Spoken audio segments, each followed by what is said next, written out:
Parul university के placements का कोई रिप्लेसमेंट नहीं, इसलिए टॉप कंपनीज की फर्स्ट चॉइस। आप तो समझ ही गए होंगे। Join Parul university, Vadodara, Gujarat. नमस्कार, बिटवीन द लाइंस विद नीलू रंजन में आपका स्वागत है। आज हम बात करेंगे फिर से बिहार के पॉलिटिक्स की। दरअसल 6 महीने बाद चुनाव वहाँ पे है, या 7 महीने बाद कह लीजिए, अक्टूबर नवंबर में। और वहाँ जो दोनों गठबंधन हैं वो बिल्कुल अपोजिट दिशा में दिख रहे हैं। जो एनडीए है वो एकजुट दिख रहा है, उसके एकजुटता की निशानी आ रही है। और जो महागठबंधन जिसको बोलते हैं, जिसमें मुख्य दल जो दोनों हैं वो आरजेडी है और कांग्रेस है, वो दोनों में बात भी नहीं हो पा रही है। जबकि कल यानी आने वाले हैं सब एनडीए के बड़े नेता, जेडीयू के भी, बीजेपी के भी, जो हम है उसके भी, और सब एक साथ शाम को खाना खाएंगे, बातचीत करेंगे। उसमें जो राष्ट्रीय अध्यक्ष हैं जेपी नड्डा, वो भी पहुंच रहे हैं। तो एक तरफ एनडीए है जो एकजुट दिख रहा है, और दूसरी तरफ जो महागठबंधन है जिसमें नेता एक दूसरे को देखने के लिए, बात करने के लिए तैयार नहीं है। इफ्तार की पार्टी दी थी आरजेडी ने, और कांग्रेस के नेताओं को भी निश्चित रूप से बुलाया गया था, लेकिन कोई भी कांग्रेस का नेता उसमें शामिल नहीं हुआ। आखिर जब आप इतने सालों का, लगभग 3 दशक पुराना कह लीजिए गठबंधन वहाँ आपका है, आप साथ साथ हैं। लालू यादव ने हर समय, हर मुसीबत की घड़ी में गांधी परिवार का साथ दिया, सोनिया गांधी का साथ दिया, राहुल का साथ दिया। उसके बाद भी ये दूरी क्यों, और ये दूरी कहाँ तक आएगी? और अगर आप देखेंगे इसको, तो 2020 का जो विधानसभा चुनाव था उसके बिल्कुल उलट स्थिति इसमें नजर आती है। 2020 में एनडीए जो था उसमें फूट थी। चिराग पासवान जो है वो बागी हो गए थे। वो प्रधानमंत्री मोदी की तो खूब तारीफ कर रहे थे, लेकिन नीतीश कुमार के खिलाफ उन्होंने मोर्चा खोल दिया था और अपने सारे कैंडिडेट उतारे थे।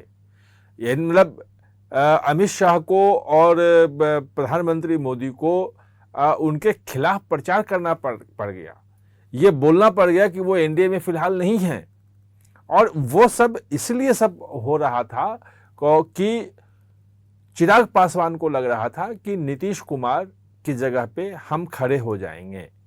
और जो रिजल्ट आया उसमें जो जेडीयू जो कमज़ोर हुई, और जो 43 सीटें आई, जबकि 2010 में 110-11 सीटें आई थी।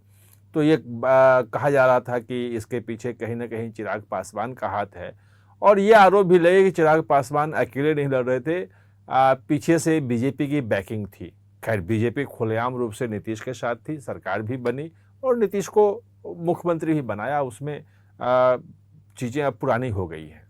जो नई चीज़ है वो ये है कि इस बार चिराग पासवान जो हैं वो बिल्कुल खुल के नीतीश के साथ हैं, नीतीश को मुख्यमंत्री बनाने की बात कर रहे हैं। जीतनराम मांझी, जो कभी नीतीश और मांझी में टक्कर होती थी, वो जीतनराम मांझी बिल्कुल एनडीए में हैं, नीतीश के समर्थन में हैं। जो भाजपा है वो भी उनके साथ है। और अब जो भोज हो रहा है दिल्ली में, वो उसमें एनडीए के जितने बड़े नेता हैं, जेडीयू के ललन सिंह होंगे, संजय झा होंगे, और बड़े नेता आ रहे हैं। वहाँ के 2 उप मुख्यमंत्री हैं वो भी आ रहे हैं। शायद नीतीश कुमार के अभी आने की खबर नहीं है कि नीतीश आएंगे कि नहीं आएंगे, लेकिन ये दिखा रहा है। जितना मांझी भी उसमें होंगे, चिराग पासवान भी होंगे, जेपी नड्डा की बात मैं पहले कर चुका हूँ, सब होंगे। ये दिखा रहा है कि सब किस ढंग से एकजुट हैं। और इसके पहले जब जनवरी में संजय झा ने दही चूड़ा की पार्टी दी थी, तो उसमें अमित शाह खुद वहाँ पहुँचे थे उस पार्टी में, और काफ़ी लगभग 2-3 घंटे वहाँ रुके थे, सब लोगों से बातचीत की थी। वहाँ पे ललन सिंह भी आ गए थे, संजय झा तो थे ही थे, और बाकी तमाम जेडीयू के बड़े नेता भी थे, बीजेपी के ही बड़े नेता आ गए थे। और आपको ध्यान होगा कि हरियाणा में जब मुख्यमंत्री का शपथ ग्रहण समारोह था, तो वहाँ पे जो मुख्यमंत्री जो एनडीए के हैं, उनकी वो मुख्यमंत्री परिषद इनको बोलते हैं, तो उनकी एक बैठक भी उन्होंने बुलाई थी। तो ये 2024 के इलेक्शन के बाद आप देखेंगे तो एनडीए लगातार एक दूसरे के साथ बैठ रहा है, एक दूसरे के साथ काम कर रहा है, बातचीत कर रहा है। ऐसा नहीं है कि जो कहा जा रहा है कि आरजेडी और कांग्रेस के बीच में सीटों के को लेके झगड़ा है और कांग्रेस इसलिए अलग हो रही है कि वो मोल भाव में अपनी स्थिति मजबूत करना चाह रही है।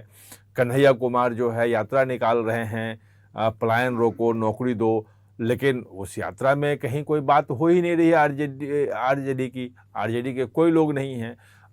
जो अल्लावरू कृष्णा हैं, जो प्रभारी बनाए गए हैं, जो नए वहाँ अध्यक्ष बने हैं, ये सब कहीं लालू यादव से मिलने तक नहीं पहुँचे हैं।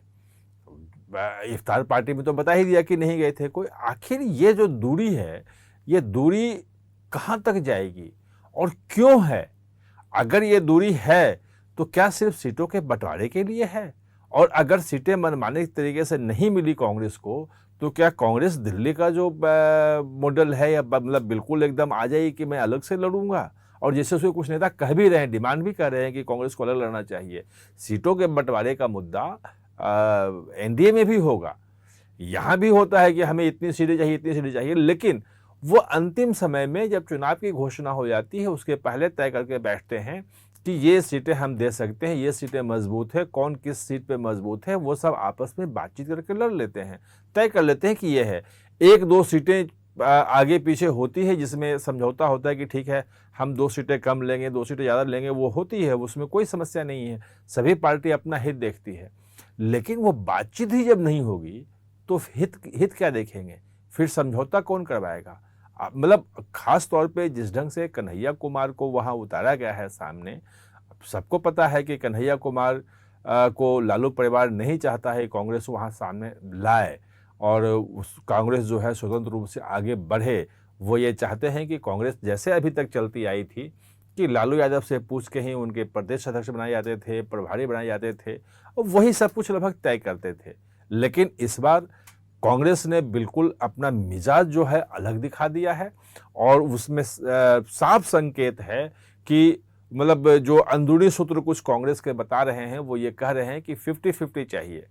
जैसे आधे आधे पे भाजपा और जेडीयू लड़ती है, उसी ढंग से उनका कहना है कि आधी आधी सीटों पे हम आरजेडी और कांग्रेस लड़े और बाकी जो सीटें हैं वो सहयोगी दलों को सीपीआई एमएल या मुकेश सहनी की जो कुछ सीटें दी जाएंगी तो वो सब दिया जाए, वो सबके संयुक्त रूप से जाए और बाकी जो सीटें हैं वो दोनों बराबर लड़ें।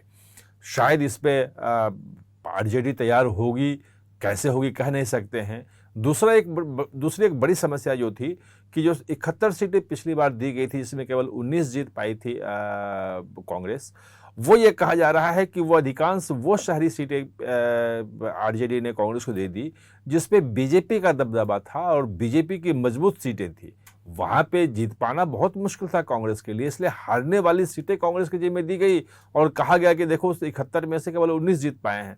कांग्रेस चाहती है कि इस बार जब सीटें बटे तो वो बराबर बटे, लेकिन क्या वो बराबर के लिए तैयार होंगे? अगर बातचीत ही नहीं है तो फिर कैसे हो सकता है?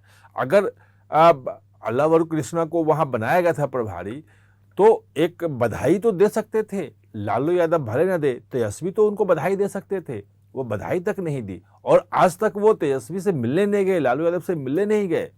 मतलब ये जो चीज़ें हैं, जो कम्युनिकेशन गैप है कि आपस में बातचीत नहीं हो रही है, एक दूसरे का चेहरा नहीं देख रहे हैं, ये जो अगले 6-7 महीने बाद चुनाव है बिहार में उसकी तरफ संकेत कर रहा है और उसमें जो आरजेडी की जो स्थिति है, जो लालू परिवार की स्थिति है, तेजस्वी की स्थिति है, वो बहुत अच्छी नहीं दिख रही है।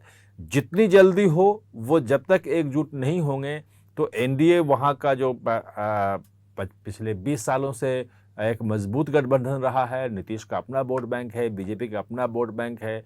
इस बार 2020 की तुलना में अगर करें तो चिराग पासवान भी हैं, जीतनराम मांझी भी हैं, तो एक मजबूत गठबंधन के खिलाफ आप इस ढंग से आपस में बिखर के आप टकरा नहीं सकते हैं और जीत नहीं सकते हैं। आप हमारे साथ चर्चा में जुड़े इसके लिए बहुत बहुत धन्यवाद।